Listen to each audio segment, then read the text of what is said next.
দেশের জন্য খালেদা জিয়াকে খুব প্রয়োজন। এই মুহূর্তে খালেদা জিয়া আমাদের মাঝে থাকবে, উনি সুস্থ হবে, আমরা একমাত্র এরই কামনা করি। দেশের এই ক্লান্তিময় অবস্থাতে খালেদা জিয়ার খুব প্রয়োজন ছিল। উনি একজন আপসীন নেত্রী, গণতন্ত্রের মা, যিনি নিঃস্বার্থে দলের জন্য, দলের নেতাকর্মীদের জন্য জীবন বিলিয়ে দিয়েছেন। এই মুহূর্তে ওনাকে পরিপূর্ণ সুস্থ হয়ে আমাদের মাঝে ফেরাটা খুব জরুরি। আমরা দোয়া করি, দেশবাসীর কাছে দোয়া চাই, আল্লাহ যেন আমার মা, গণতন্ত্রের মাকে পরিপূর্ণ সুস্থ করে আমাদের মাঝে ফিরে দেন। আমি এসেছি একদিন নরসিংদী সদর থানার শেষ সীমানা, আমার বাড়ি আলোকবাড়ি ইউনিয়ন। আমি আলোকবাড়ি ইউনিয়ন যুবদলের আহ্বায়ক, সদর থানা যুবদলের যুগ্ম আহ্বায়ক। আমার রাজনৈতিক বয়স প্রায় 24 বছর। আমি দীর্ঘ 17 বছর আওয়ামী আমলে অনেকগুলো হামলার শিকার হয়েছি। তারপর আমি এক পায়ে একভাবে আছি, দল থেকে পিছপা হয় নাই। আর দেশের জন্য খালেদা জিয়াকে খুব প্রয়োজন। এই মুহূর্তে খালেদা জিয়া আমাদের মাঝে থাকবে, উনি সুস্থ হবে, আমরা একমাত্র এরই কামনা করি। খুবই প্রয়োজন। বিসমিল্লাহির রহমানির রহিম। আপনাদেরকে ধন্যবাদ জানাই যে আজকে আমাকে এখানে কথা বলার জন্য সুযোগ দেওয়ার জন্য। বাংলাদেশের জন্য বিএনপির চেয়ারপারসন বেগম খালেদা জিয়ার বিকল্প নাই। বাংলাদেশ শান্তিতে থাকতে হলে বেগম খালেদা জিয়াকে দরকার। এবং ইনশাল্লাহ আমি মনে করি বাংলাদেশের 18 কোটি মানুষের দোয়ায় বেগম খালেদা জিয়া সুস্থ হয়ে উঠবেন। এখানে বট বাহিনী কিছু গুজব ছড়াচ্ছে বেগম খালেদা জিয়া মারা গেছেন। আল্লাহর রহমতে উনি সবার দোয়া, জনগণের দোয়ায় উনি সুস্থ হয়ে উঠবেন। অনেকে আমাদেরকে প্রশ্ন করছেন যে উনি বিদেশে যাওয়ার কথা, গেলেন না কেন? ভাই, যন্ত্র তো বুলটুরি থাকতে পারে, যেমন কাতারের এয়ারলাইন্স এখানে আসার কথা, ওটা আসতে পারে নাই। ওটা সম্পূর্ণ ওটার কাজ চলতেছে, ওটার কাজ করে অবশ্যই কাতার সরকার ডাইরেক্ট বলছে যে যত রকম সহযোগিতা দরকার আমি করব। এটা কাতার সরকারের ঘোষণা দিছে। এবং বিএনপি চেয়ারপারসন বেগম খালেদা জিয়া শুধু বিএনপির খালেদা জিয়া না, 18 কোটি মানুষের খালেদা জিয়া। বাংলাদেশে খালেদা জিয়ার কোনো বিকল্প নাই এবং ভবিষ্যতে আরেকটা খালেদা জিয়া সৃষ্টি হবে না বাংলাদেশে। এটাই আমাদের ইয়া। আমরা চাই বেগম খালেদা জিয়া সবাই দোয়ায় ইনশাল্লাহ সুস্থ হয়ে আসুক। দেশের শান্তির জন্য, ভালোর জন্য, গণতন্ত্রের জন্য বেগম খালেদা জিয়াকে দরকার। আমরা চট্টগ্রাম থেকে এখানে আসছি, শুধু এই বেগম খালেদা জিয়াকে দেখতে পারবো না, কিন্তু মনকে সান্ত্বনা দেওয়ার জন্য একটু এখানে এসে হাসপাতালটা দেখে গেলাম, যে মনকে সান্ত্বনা দেবো যে আমি ম্যাডামকে দেখে আসছি। আমরা জানি ম্যাডামের পাশে আমরা যেতে পারবো না, আমরা বিএনপির একটা কর্মী, নগণ্য কর্মী। তবে চেষ্টা করছি, দোয়া করতেছি এবং আমাদের নেত্রী যাতে সুস্থ হয়ে বাড়িতে ফিরে আসেন, আমাদের মাঝে ফিরে আসেন। ধন্যবাদ সব। বিসমিল্লাহির রহমানির রহিম। বাংলাদেশ জাতীয়তাবাদী দলের মা ও মানুষের নেত্রী, আমাদের চেয়ারপারসন দেশনেত্রী বেগম খালেদা জিয়া, উনি দীর্ঘদিন অসুস্থ থাকার কারণে আজকে ত্রয়োদশ জাতীয় সংসদ নির্বাচনের প্রাক্কালে বাংলাদেশে ওনার মতো নেত্রী, আপসীন নেত্রী একান্ত প্রয়োজন ছিল।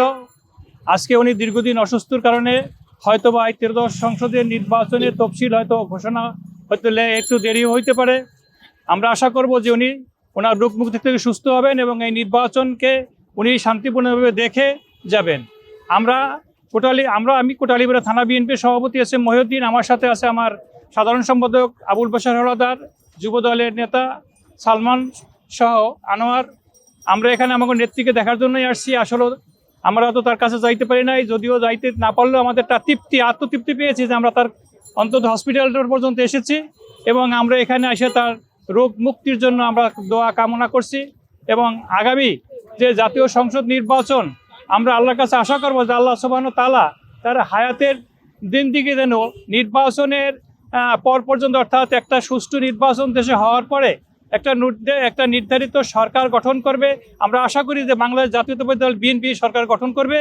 এই সরকারের প্রধান হিসাবে উনি একটা সংসদ গঠন করে দিয়ে হয়তোবা তখন যদি উনি ওনার হায়াতের জিন্দেগি শেষ হয়ে যায়, মারা যায়, আমাদের কোনো আপত্তি নাই। কিন্তু আমাদের আপত্তি হলো যে এত দীর্ঘ সংগ্রাম, ওনার ছেলে হারাইছে, ওনার স্বামী হারাইছে, উনি ওনাকে দেশ থেকে, ওনার বড় ছেলেকে নির্যাতনের জন্য দেশ থেকে চলে যেতে হয়েছে, এবং ওনাকেও দেশ থেকে চলে যাওয়ার জন্য বলছিল। উনি একটাই মাত্র কথা বলছে যে বাংলাদেশের বাইরে আমার কোনো ঠিকানা নাই, আমি বাংলাদেশের মানুষকে নিয়ে বাঁচতে চাই এবং বাংলাদেশে আমার মৃত্যু হবে, এখানেই আমার কবর হবে। সুতরাং উনি এত বড় ত্যাগী নেত্রী ছিলেন যে বাংলাদেশে যখন কোনো রাজনৈতিক অস্থিরতার সৃষ্টি হতো তখন রাজনৈতিক নেতৃবৃন্দ ওনার কাছে যাইতেন, উনি একটা সুপরামর্শ দিতেন।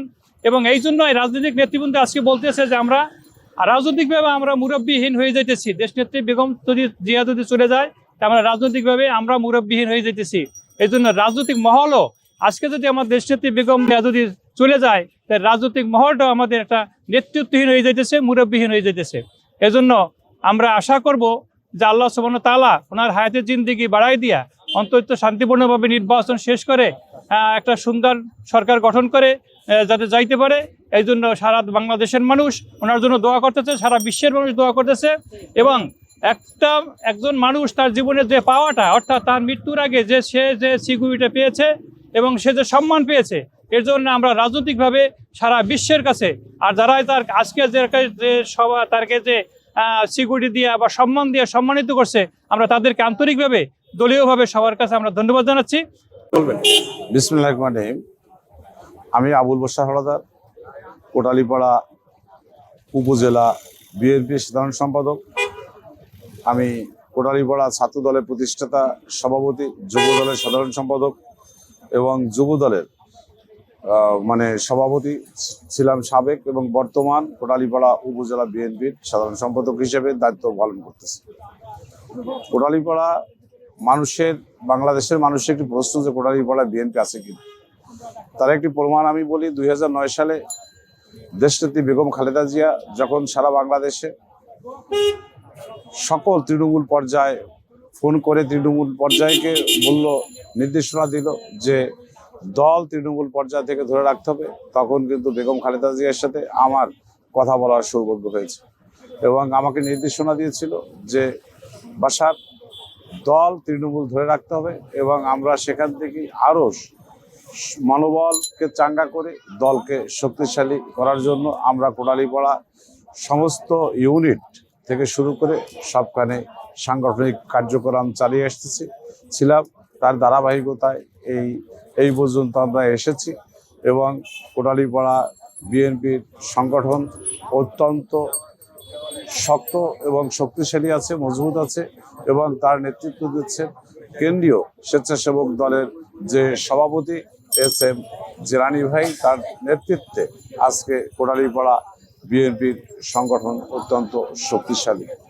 এবং আজকে আমরা এখানে যে এসেছি দেশনেত্রী বেগম খালেদা জিয়ার যে চিকিৎসারত আছে এই এভার কেয়ার হসপিটালে, তাকে দেখার জন্য। কিন্তু আমরা জানি যে তার হসপিটালে ঢোকার সৌভাগ্য আমাদের হবে না, তবে আমরা এখান থেকে অনুভবটা করতে পারবো এবং নিজেরকে আমরা মনকে বুঝতে দিতে পারবো যে হ্যাঁ, আমাদের যে রাজনৈতিক যে আজকে আস্থার প্রতীক, সারা বাংলাদেশে গণতন্ত্রের যে আস্থার যে জায়গাটা, এটা হচ্ছে বেগম খালেদা জিয়া এবং তাকে ওখানে আমরা দেখার জন্য এভার কেয়ার হসপিটালে আমরা গিয়েছিলাম।